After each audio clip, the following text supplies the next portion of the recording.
né? E oportunidade dessa não acontece 2 vezes, não. Até porque o QP Summit só acontece 1 vez ao ano. Então, uma oportunidade dessa só acontece 1 vez por ano. Então, fica ligado e não perca essa oportunidade. Mas então, Lê, vamos partir para a nossa palestra, The Main Event of the Evening, podemos? Podemos, mais do que pronta. Então, vamos nessa.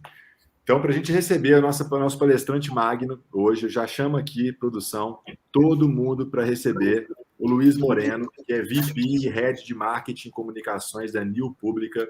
Ele trabalhou em 7 empresas Fortune 500, Fortune 500, tem uma mega experiência dentro de grandes organizações e vai falar sobre liderança emocional e sua influência nas organizações. Então, para receber com muita energia positiva, uma salva de palmas, seja bem-vindo, Luiz Moreno.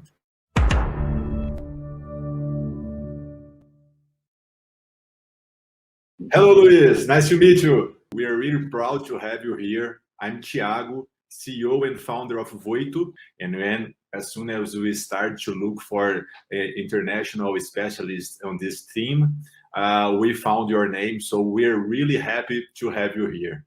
Thank you. Thank you for the words, the kind words, and thank you for the invitation. It's a pleasure to get this opportunity to work with you. Hello, everyone. Thank you very much for making the time to join us today. I'm excited to have this opportunity to present for you today. My name is Luis Moreno, and today I'm going to give you a presentation on best practices for leveraging emotional intelligence to foster a more human-centered leadership.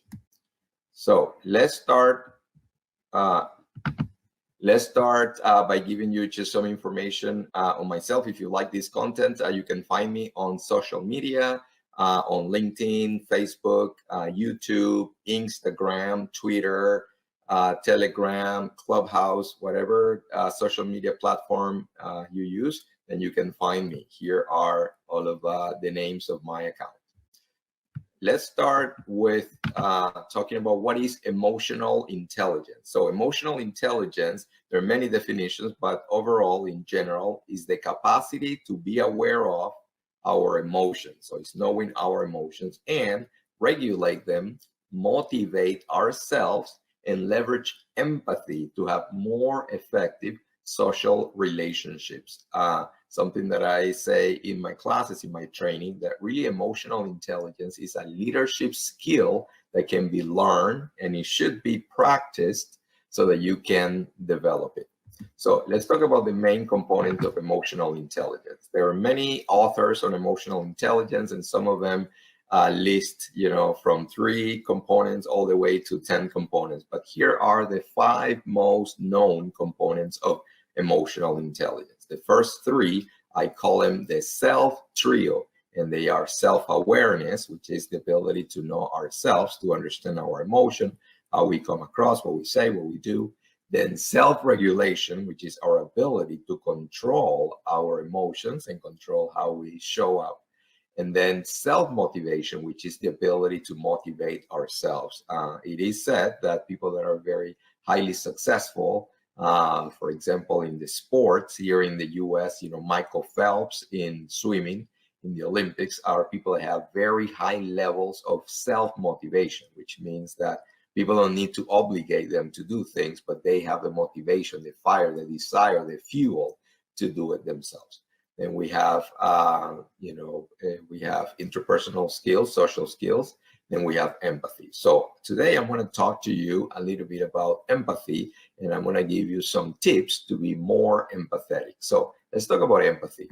So empathy, here I have a very, very long definition of empathy, and I'm going to read it here for you and with you. But empathy is the action of understanding, being aware of, being sensitive to, and vicariously experiencing the feelings, thoughts, and the experience of another, either in the past or present, without having the feelings, thoughts, and experience fully communicated in an objectively explicit manner. As you can see, That's a very, very long definition, but it's actually very important because it has a lot of important components that I'm going to talk about here today. But in conclusion, an easy way to think of empathy is that it is a decision to feel in union, also to think in union, or to experience in union with another person, even if that person does not provide all of the details, and regardless of whether their situation reflects your own situation or not. Let's talk about why empathy is important. So when folks are young and are coming into the workplace, working for very high, for very big companies, very competitive, corporations, multinational corporations, they may ask, okay, how can I be successful? And it is very common that, more experienced leaders and coaches will say, hey, you need to focus on yourself, focus on yourself, focus on yourself. And when we get that instruction, that order to focus on yourself, we end up focusing on ourselves. But focus on ourselves can be a good thing because it's good to focus on yourself. But just like everything, there can be too much focus on yourself, where then it becomes a leadership limitation when you are too focused on yourself, right? If you are excessively focused on yourself, you're going to have limitations as a leader. Why is that? Well, I'll give you two examples. One is that if we are too focused on ourselves, we end up falling in love with our own world. So then, everything that we think is important is what has to do with our own world. So when somebody's talking to us, when they talk to us, our brain is scanning to see if there is a connection between what the person is telling me and my own world. So, if what the person is telling me has a connection with my world, then yes, it's relevant. I pay attention, I lean in, I connect, I'm interested. But if what the person is telling me has no connection with my own world, then I am not interested. It's not relevant. I check out. Basically, the person is speaking to me and I'm thinking about something else. It's like when you are in a meeting and, you are saying something very interesting and, what you think is interesting, you're excited about an idea. And when you finish talking and the next person starts talking, the next person says something that has nothing to do with what you said. Basically, the person wasn't interested in your world. The person was interested in their own world, and that's a limitation problem.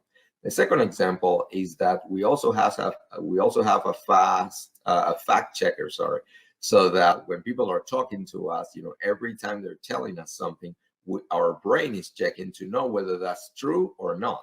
And the reason and how we determine whether something is true or not is if it coincides with something you yourself have experienced.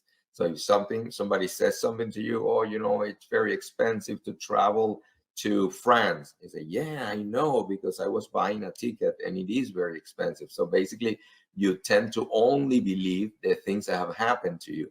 But there are many, many things that have not happened to you, are not happening to you now, and will never happen to you that are still true. And what happens is that then we have difficulty believing the things that people tell us that we have not seen with our own eyes. But there are many things that we have not seen with our own eyes that are true, and we need to believe those as well. All right, so I'm going to move now to give you an example. So I live here in the northern part of the US, in the state of Minnesota, where it can be very cold.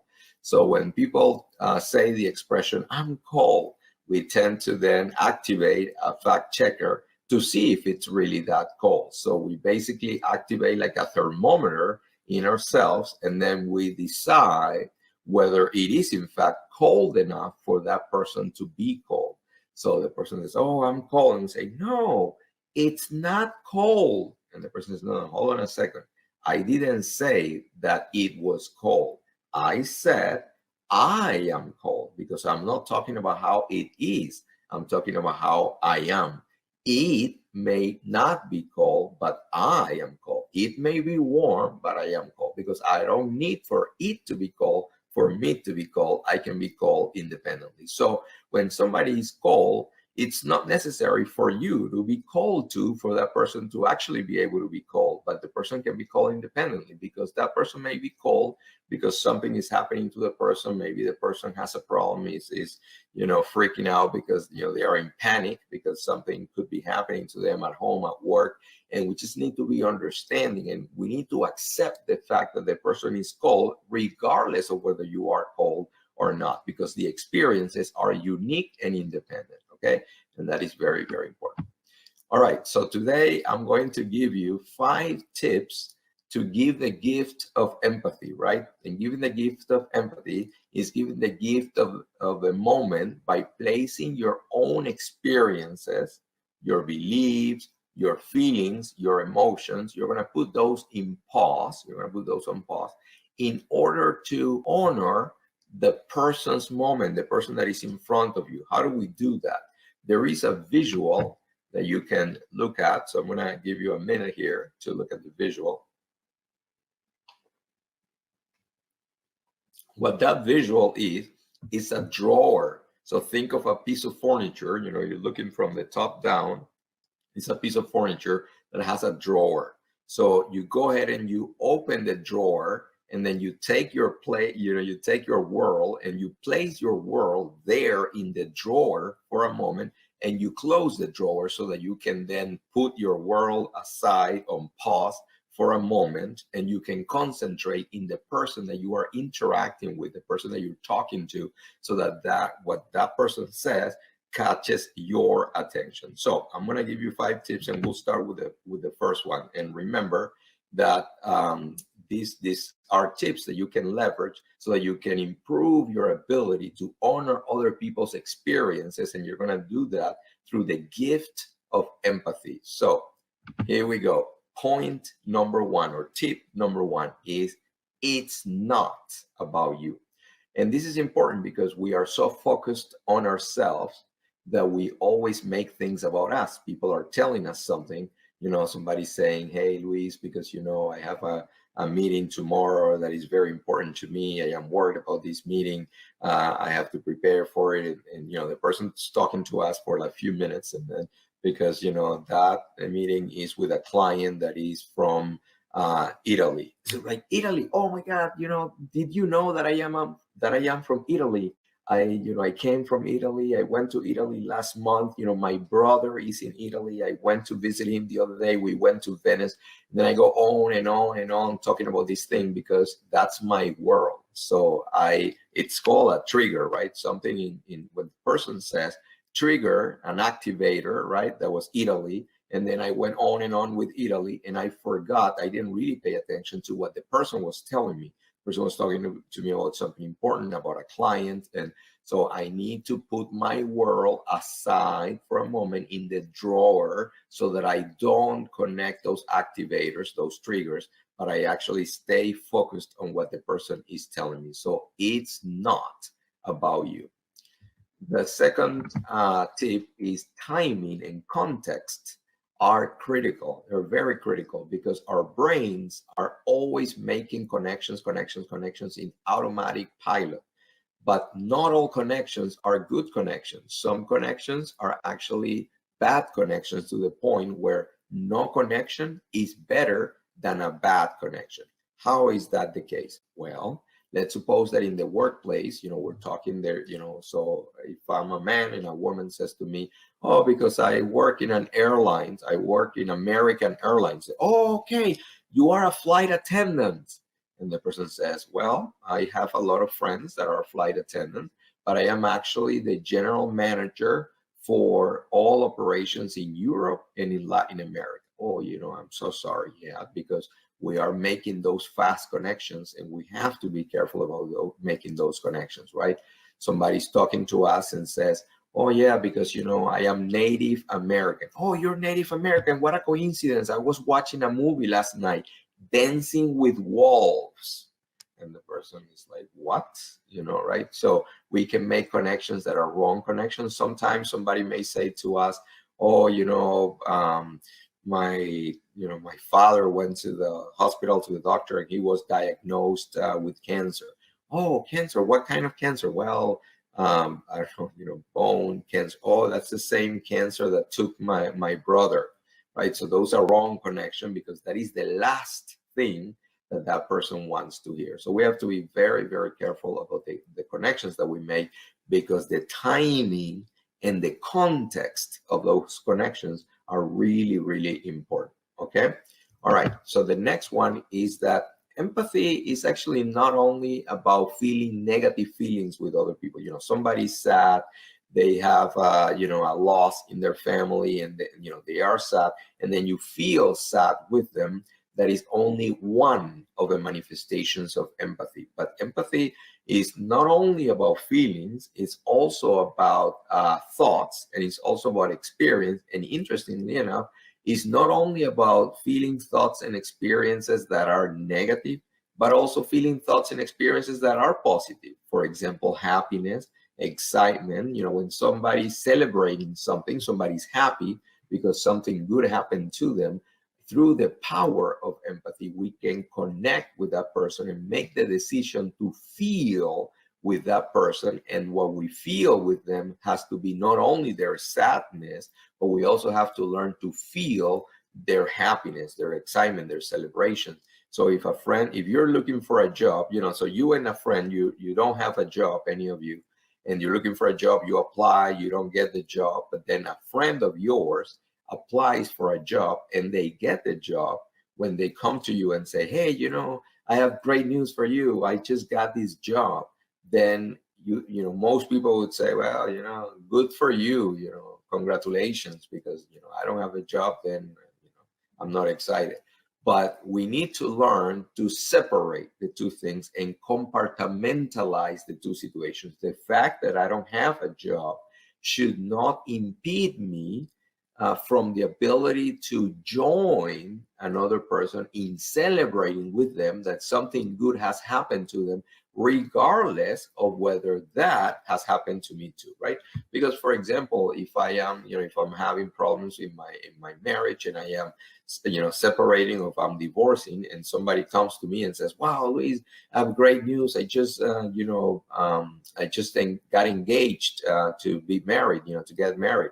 Say, well, okay, good for you. I hope it's good for you, right? Because then I have resentment because it's something good is happening to somebody else and it's not happening to me.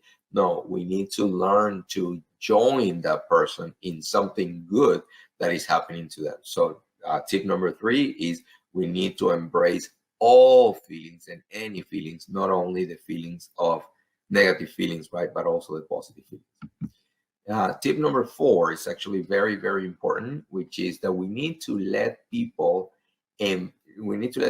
own their experiences. What this means is that many times, because we are good people and we want the best, for others, when somebody comes to us to share with us that something bad has happened to them, we want to help. And the way that we want to help is we look for ways to communicate to that person that what is happening to them is really not that bad, right? So then they say, well, at work, for example, they say, hey, what's happening? Paul, he says, well, I am very sad. Why? Why are you sad? Well, because I lost 3 accounts. Oh, you lost 3 accounts. Don't worry about it. Like, we're going to be losing accounts all the time. Forget about it. Like, be happy. What accounts did you lose? Well, I lost McDonald's, Coca-Cola, and Apple. Oh, don't worry about it. There are many. There are thousands of Apples. There are thousands of Coca-Cola. There are thousands of McDonald's. Well, that is not true, because there are not thousands of Apples. There are not thousands of Coca-Cola. There are not thousands of McDonald's. So we are looking for ways to tell the person that what happened to them is really not that bad. But by doing that, we're actually doing a disservice. One, because in a way we're lying, because we're saying that what happened to them is really not that bad when it actually is.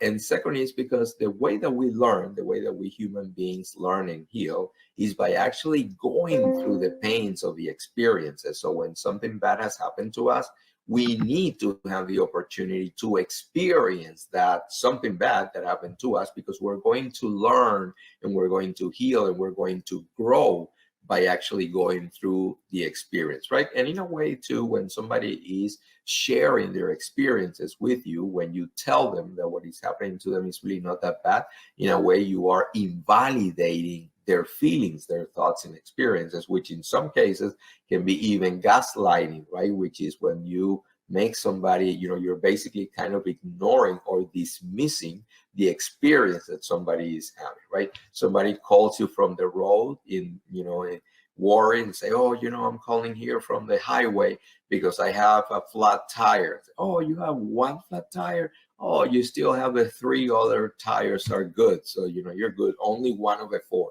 So that's how, or you say, hey, my neighbor's son just got killed in a car accident. Oh, no. How many kids did he have? Oh, well, he has 4. Oh, okay. Wow. I was worried. I thought that he was the only one. So we're basically implying that because the person has, 4 other or 3 other kids, then that loss is not that bad. But it really is, because it doesn't matter if he has 1, 3, 5, or 10 kids. The loss of a child would always be something bad regardless, right? And then the last one is we need to be intentional. So we need to be intentional. This one is very important because sometimes we have, we may have good thoughts like, hey, we say to somebody, I'm here for you. I can help you with whatever you want. Give me a call. I'll help you. But then when those persons are actually, when they need our help and they're trying to reach out, then we're not there. Then we don't follow up. We don't really, materialize the help that we are offering. So it is important to always be intentional, which is to follow up with an actual action, right?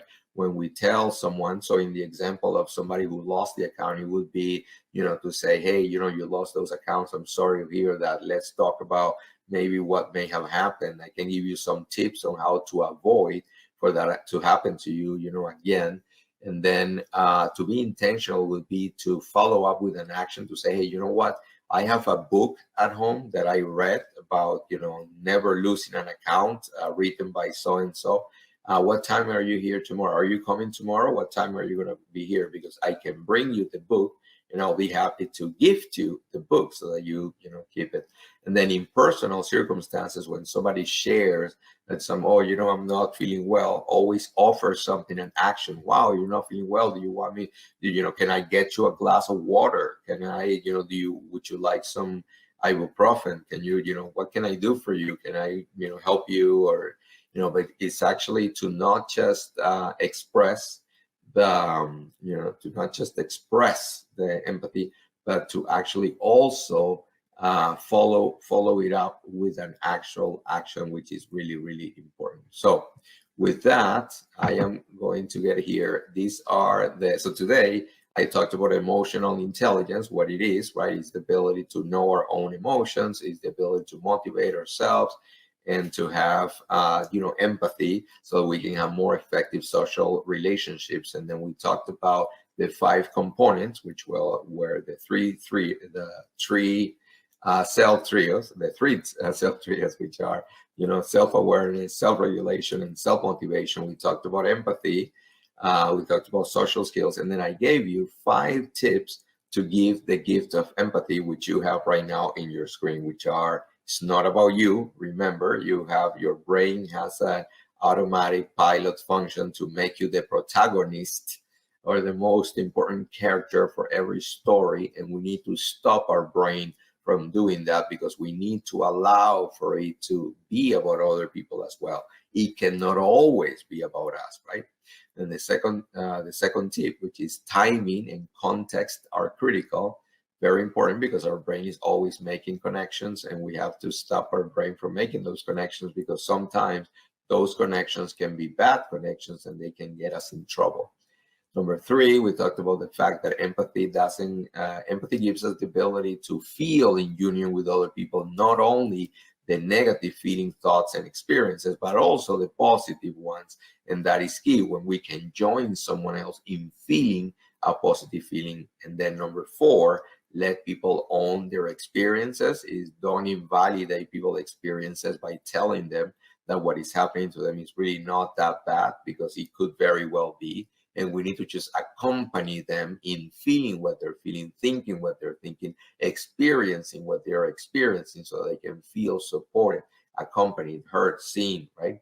And then in number 5 is to be intentional, which is not to use our words only, and not because we feel the empathy, we express the empathy with our words, but it's also important to follow up with an actual action, which is from you have when you join someone in feeling what they're feeling, that is called emotional empathy, right? Because you're empathizing with somebody emotionally. Then when you go ahead and express by connecting with what the person is thinking, then that is called cognitive empathy, because you're actually, from an intellectual standpoint, you're trying to understand what the person may be thinking, feeling, or experiencing. And then when you follow up with an action, that is called compassion empathy, which is, in this case, you have the compassion to support the person through an actual action, which makes the difference. So today, I gave you those 5 tips, and I hope they are valuable for you. Congratulations on wanting to be better, to learn, to grow. My name is Luis Moreno, and if you like this content and would like to have more, feel free to follow me up on social media. I am on LinkedIn, Instagram, Twitter, Clubhouse, Telegram, Facebook, whatever social media you use. It's been a pleasure. Thank you very much, and have a great day. Hello, Luis. Congrats again for your speech. I'm sure that it will help a lot of leaders here in Brazil to develop their skills. And I enjoy so much your 5 tips of how to become an empathy leader, right? That's a really important skill for any kind of leader, right? And then, as I told you, we will separate some of our students' questions. And the first one is really special because I think it's like a personal big challenge for me, actually. So I will please, production, put on the screen. Deborah Ferreira. How can I become a more human leader in face of the challenges of remote work? You know that nowadays, even more with the pandemic, the companies are starting to redesign their process, their management system, so that they can balance the quality of life and then the productive, right? So things are changing very fast, and at this area. Companies needs to understand how to lead with this new moment, right? How to manage it. It's not okay anymore to force the employees to stay at the company all the time. Otherwise, you can lose your workforce, right? So, how to become a leader, a human leader, in face of this distance after the pandemic, this distance with the remote work ways? Yes, no, great question. Thank you very much for the question. And this is actually a very, very important question, because one of the things about leadership is, like everything, it actually evolves. So what the people want from their leaders today is different than what people wanted from their leaders in the past, right? So in the past, it was very highly valued for a leader that was pushing for productivity, production, financial results, ROI, return on investment, earnings, money. And that was, the leader that could push the company to grow fast. That was a very highly valued leader. But in the pandemic, over the past, 2.5 years, and with the, now that we're seeing a lot of the disparities in social and racial, the social and racial disparities that we're seeing, what we're finding is that organizations are wanting a different kind of leader. And it's a leader that, of course, grows the company. Is leaders that have a vision, but these are leaders that can connect with people because they really care.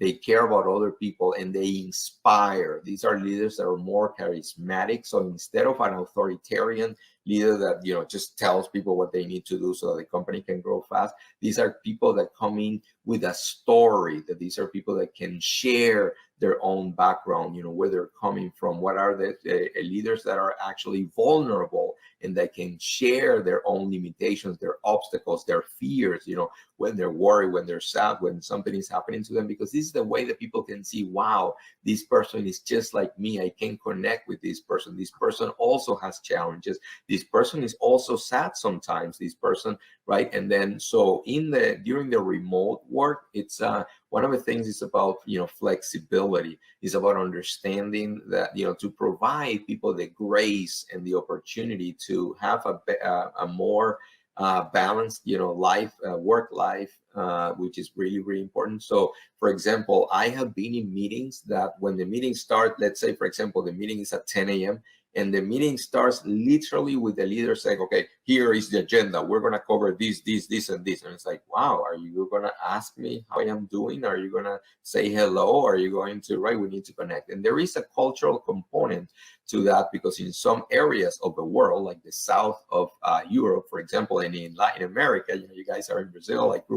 I was born and raised in Venezuela, right? It's important to connect, culturally with, to ask, how are you doing? Is everything okay? Like you did in this meeting today when we started, the first thing that you did was to say, hey, Luis, how are you doing? Thank you very much for working with us, right? And we didn't go straight into the, objective, because it's important to be human enough to connect with the other people by showing them that we genuinely care.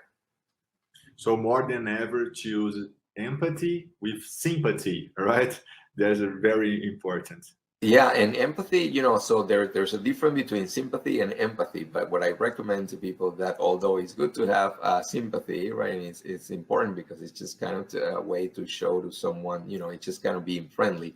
Empathy is has the it's the you're genuine,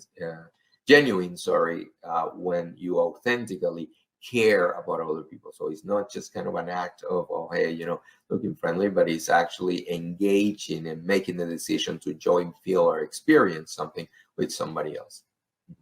Great. Let's go to Lucas Inácio question. I feel like my leader doesn't care about the company. What steps can I take to change it? Oh, big problem, right? That's actually, and this happens more often than people realize. I've actually had these kind of brought up to me before. And in the presentation I talked about the risk of being too focused on yourself.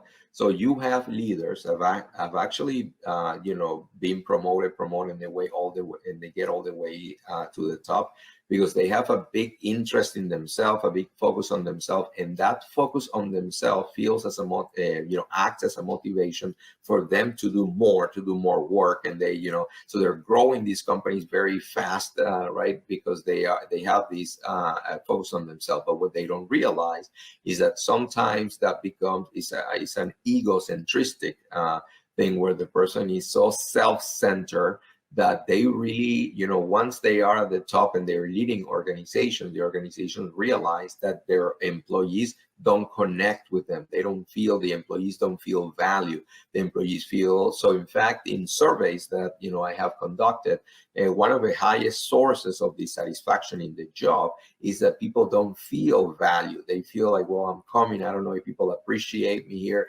And that happens when you have leaders that are so focused on themselves that they really don't care about the organization as much, and they don't care about the employees. They are focused on their own career and on their compensation, on their benefits, and on their reputation. They want to be big, and so they can become big, but they're not big with their employees, because in many cases the employees are looking for a job somewhere else. They want to leave. They don't want to be in their team, because they do not appreciate working for that leader that is so interested in himself or herself. That's great. Yeah, that's really important. So let's finish with our last question.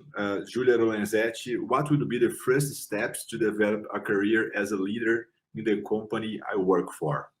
That's a great question. So what I would say is that think about the concept of leadership. Who is a leader? And we are all leaders, because leadership is not about a title, right? It's like, don't wait to have the word leader in your title, or to be promoted as the boss, or to have people reporting to you to be a leader, because leadership is about the actions that we take, right? How do we conduct ourselves? The things we say, the things we think, the things we do, and the things we say. So how do you become a leader? You start, you start by being a leader, right? And by being a leader means that conduct yourself with, exemplary, or behavior that people want to emulate. People want to be like you, because you are, first is integrity, right? Only doing what's right. And then also having the empathy to know, how are you coming across? How are you making people feel? So when there is in the office, when you come in, how do you change the energy in the room? Is the office better when you're in, or is the office worse when you're in? Because when you come in and people are like, oh, here is Frank, here is Maria, and it's because it could be. So when we get into the office, we change the energy in the office. But the question is, how do we change the energy in the office? Do we change it for the good, or do we change it for the worse? And the way that we change that is about how we conduct ourselves. How are we treating other people? How are we making them feel? Are we following up on our action? Are we reliable? Are we trustworthy? Are we bringing good ideas? Are we positive, or are we negative? When somebody comes to us and shares an idea with us, how do we react to that idea? Do we have the empathy to get excited about somebody else's idea, or do we respond, oh no, please, we tried that already. We tried that a number of years ago. That's not going to work, right? So when we are bringing, when we're bringing that energy that is negative, that is heavy, that, we're kind of slowing things down, we're making people feel bad about themselves, we're actually bringing stress and fear, we're pushing people to do things that are, outside of their capability. We're not providing them with the right training. That's obviously how we do not become leaders. How do we become leaders? It's about having the empathy to care about other people, is to think, to have a curiosity, to ask people about what they need, and then to follow up with intentionality, to have the action to provide people what they need, the resources that they need, the onboarding, the training, right? And just always offer yourself to help.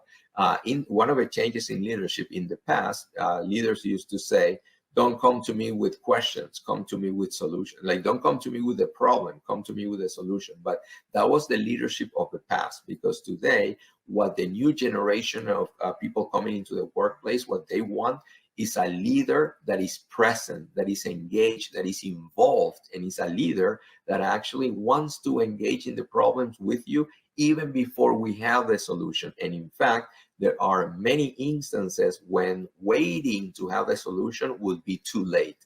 For example, in law enforcement, I have had the opportunity to collaborate with law enforcement. And if you are the leader in law enforcement, and one of your team members comes to you and says that they are aware of a problem, if you tell them to come back when they have the solution, it may be too late by the time there is a solution, because the problem could be that they detected that there was a risk, like a terrorism risk. And if you don't act now and you don't work with them, it may be too late.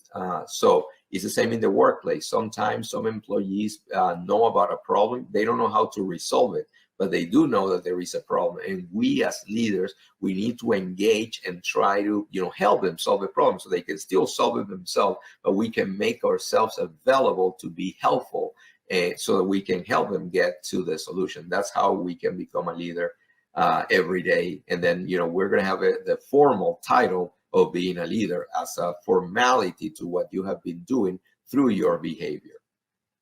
Great. That's amazing. That's amazing. I always say something like this: you need to develop yourself, and then you will become a leader with your team. It's better when it comes naturally, right? Yes, and Luis. one final thought quickly. It was actually with the CEO of a company recently, and we had a great conversation. And one of the things that I really was impressed with and admire from the conversation was that the CEO of this huge, technology company was talking about the importance of leaders to educate and prepare themselves. So prepare. What does that mean? In many cases, there are people who become leaders just accidentally by the fact that they can get things done. So if you work in an organization and you have, the intentionality and, you have the technical knowledge, and then because you get things done, the company promotes you to become the leader, where you end up, managing people, and you end up basically managing, large departments or the entire organization. You have a responsibility to honor that opportunity to be the leader by actually making the time to prepare yourself, to study, to develop what are those human skills, what are those values that you need to develop so that you can be a better leader, because the circumstances put you at the top to lead, but you may not have all of the abilities to lead. And in fact, as we grow as leaders and we become leaders, our responsibilities are bigger. Then the skills that we need to develop actually pivot, and they change and they evolve, and we need to have the ability to evolve too, so that we can adjust the kind of leaders that we are, so that we can better serve the needs, the leadership needs that our team or our organization have. So always a good idea to spend the time to learn, through read a book, watch videos, YouTube, listen to podcasts and conferences like this that are very important, so that we are always opening our minds to new perspectives that can help us to grow and be better as leaders every day. Yeah, and that's also a big challenge for most of companies. They need to create process to develop their leaders, right? Most of young leaders, and that's a very important thing. So one last thought is that what you said is very important. That companies want great leadership, but not all companies are actually investing in great leadership. Why do I say that? Because one of the most important components about leadership for people to be better leaders is actually the education and the training.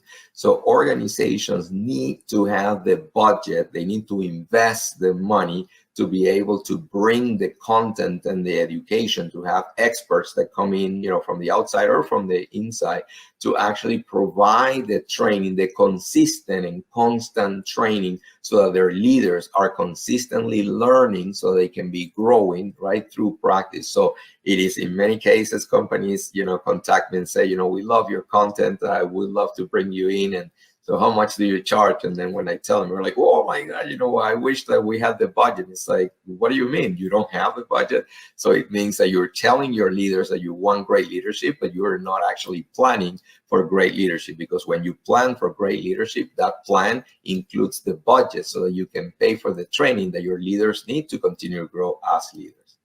Yeah, so here, my friends, we have an opportunity for all the managers that are listening or looking this video to find a man. We already find it, to keep in touch with Luis, so that we can understand how to develop your leaders and to achieve better results in your company. Thank you very much, Luis, for your knowledge, for your thoughts. Thank you very much for your empathy with us, and to keep it so much bigger and help us at this journey to share knowledge and to development people that we know that's a very pleasure and a great opportunity to have this mission together. All right. So thank you very much again. I'm sure that people here in Brazil enjoyed so much your knowledge and your thoughts, and it will help us to become more leaders, to have better results, and to have a better society as well. Thank you very much. I want to thank you. I want to thank you for the opportunity. Obrigado, muito obrigado. It's been a pleasure to get this opportunity to collaborate with you, and I look for more and more opportunities to do more work together. Congratulations on coming up with this great conference, QP, quality and productivity. I love it. So congratulations to everyone watching this video for wanting to make the time to grow and be better. And good luck on your journey to grow as a leader. It's been a pleasure, and I look forward to connecting. See you. That's it, my friends. Muito bacana, né? Muito bacana a gente ter a oportunidade de conversar com o Luiz. Como vários comentários legais aqui, a galera colocou: o Luiz é um livro ambulante. Realmente, muitos comentários bacanas. A gente teve uma troca muito legal. Isso inspira e motiva, é uma energia que contagia a gente por aqui, né? A gente brinca que quando passa o QP Summit, quando vai acabando os dias assim, a gente fica entusiasmado, com vontade de fazer mais, porque a gente entra num processo de flow, como a Flávia Alipe começou o nosso evento falando, né? Passa muito rápido, significa que está muito legal, que a gente está no nosso estado de plenitude, e é isso que a gente quer com esse evento.